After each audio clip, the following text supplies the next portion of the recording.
This is the Discover Music Show, bringing you the best new sounds and interviews with the hottest new rising stars. Welcome back, ladies and gentlemen. This is Rene Byrd.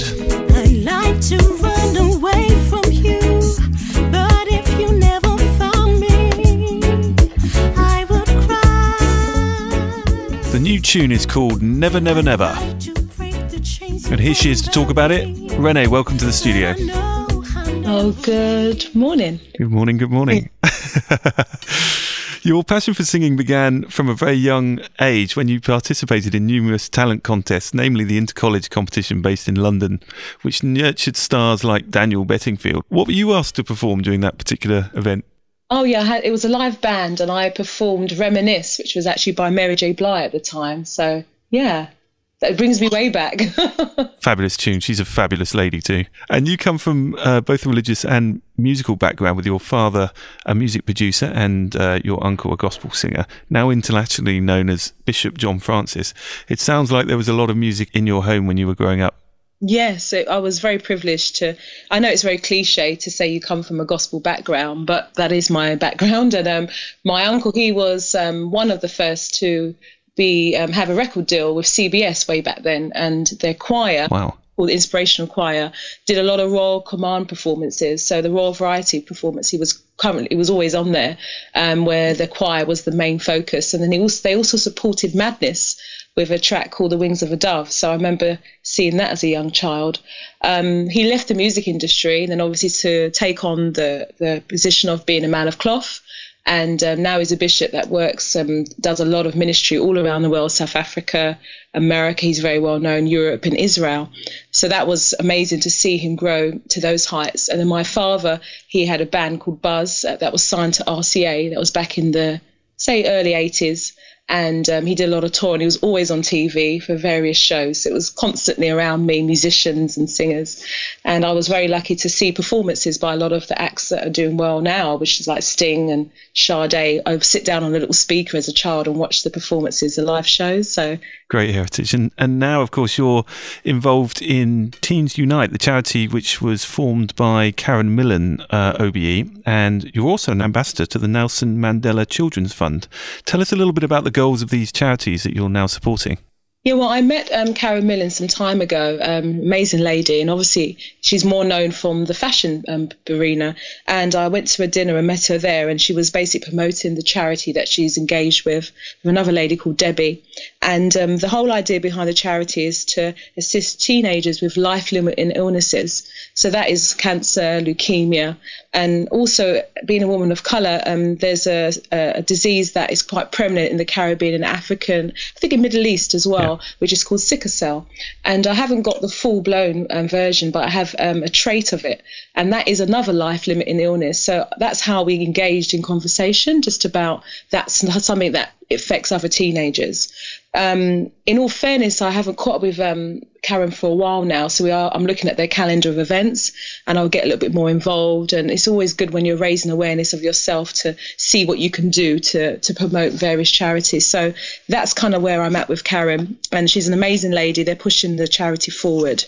And in terms of your musical work, of course, your new single, Never Never Never, features reggae legend John Holt from the Paragons.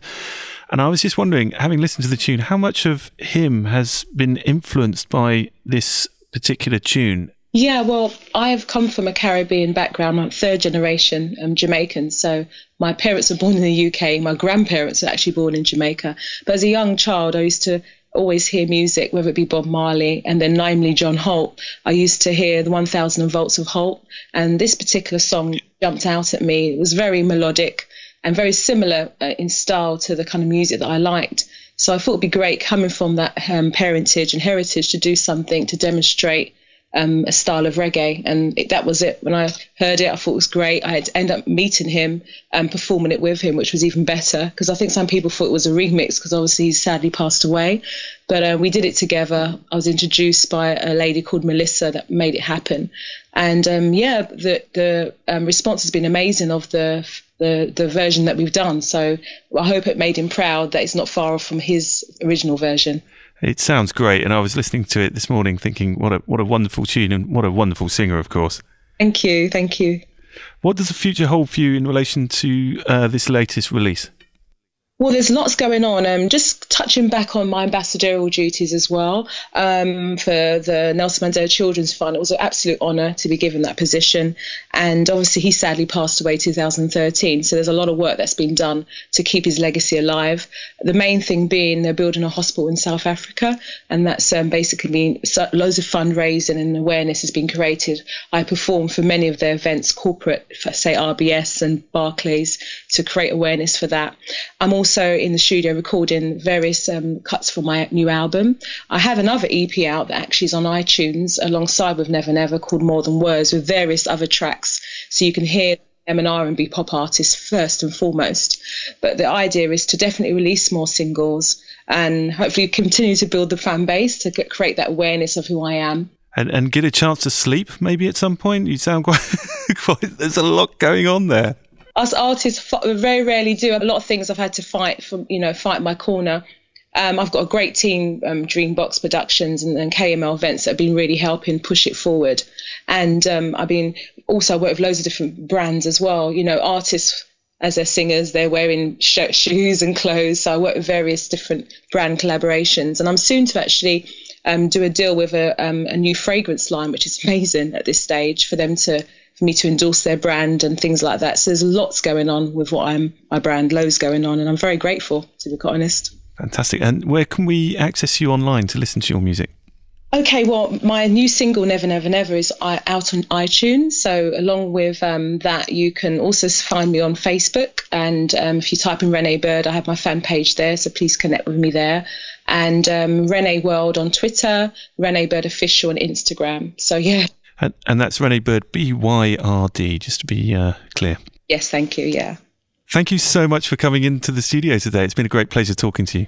Oh, thank you so much. And I'd like to thank all the supporters. It's always a great thing for independent artists to get support from the world. So I really appreciate your support and I hope to catch up with you all soon. This is the Discover Music Show, bringing you the best new sounds and interviews with the hottest new rising stars.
Treat me like you should.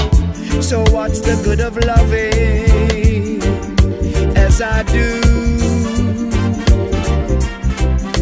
Although you always laugh at love, nothing else would be good enough for you.